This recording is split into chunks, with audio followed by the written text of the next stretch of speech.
Masih ingat Elma Teana? Dulu terpuruk, padahal idola remaja. Nasibnya kini terungkap. Masih ingat Elma Teana?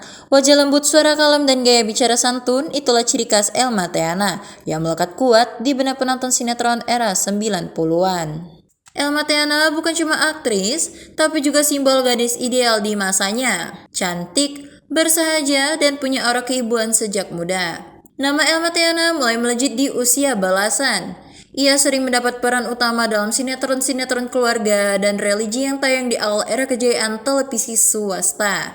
Beberapa di antaranya Anak-anak Manusia, Janji Hati, hingga Gerhana. Wajahnya nyaris tak pernah absen di prime time.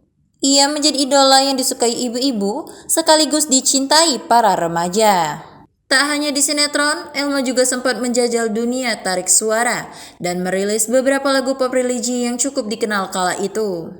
Popularitasnya makin menanjak saat publik tahu ia berasal dari keluarga artis.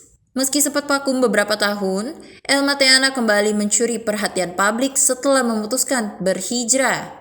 Ia tampil lebih tertutup, anggun dengan hijab, dan makin aktif dalam kegiatan sosial maupun pengajian.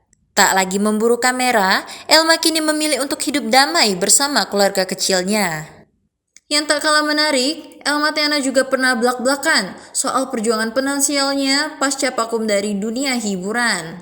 Ia memilih hidup sederhana, jauh dari glamornya dunia selebritas. Dalam beberapa wawancara, ia menyebut pernah mengalami titik nol secara ekonomi, tapi tetap bertahan dengan kepala tegak. Dulu, hidupnya dikelilingi sorot lampu studio. Kini, ia temukan cahaya di ruang-ruang hening yang penuh zikir. Elma Teana membuktikan bahwa keindahan tak selalu ada di layar kaca. Kadang, justru muncul saat kita berani meninggalkannya.